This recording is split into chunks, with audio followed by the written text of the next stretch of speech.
Welcome to new TV Telugu. YCP అధినేత తన సోదరుడు జగన్ పై ఏపీ కాంగ్రెస్ అధ్యక్షురాలు వైఎస్ షర్మిల తీవ్ర స్థాయిలో విరుచుకుపడ్డారు. 3 రాజధానుల పేరుతో రిషికొండను మింగేసి సొంతానికి ప్యాలెస్లు కట్టుకున్న జగన్ ఇప్పుడు మావిగన్ జోకర్ గా మిగిలిపోయారంటూ తీవ్ర వ్యాఖ్యలు చేశారు. జగన్ కేవలం వైఎస్ఆర్ పేరును ఉపయోగించుకున్నారు తప్ప ఆయన ఆశయాలకు వారసుడు కాలేకపోయారని విమర్శించారు.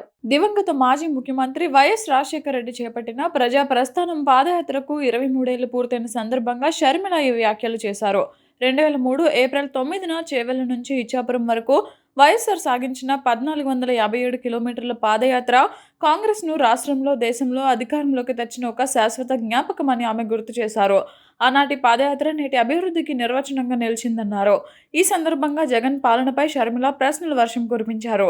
వైఎస్ఆర్ ఐడియాలజీ నిజంగా వైసీపీలో ఉంటే జగన్ గారు సీఎం అయి కూడా జలయజ్ఞాన్ని ఎందుకు పూర్తి చేయలేదు? మాట తప్ప మడమ తిప్పమని వైఎస్ఆర్ నినాదాన్ని వాడుకుంటూ సంపూర్ణ మద్యపాన నిషేధం అని హామీ ఇచ్చి కల్తీ మద్యం అమ్ముతూ ఓన్లీ క్యాష్ మాఫియా ఎందుకు నడిపారు అని నిలదీశారు.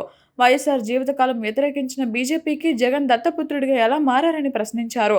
దేశవ్యాప్తంగా క్రైస్తవ మైనారిటీలపై దాడులు జరుగుతున్నా వైఎస్ఆర్ వారసుడిగా జగన్ ఎందుకు ఖండించలేదని, ఉపాధి హామీ పథకాన్ని నిర్వీర్యం చేస్తుంటే ఎందుకు మౌనంగా ఉన్నారని దుయ్యబట్టారు.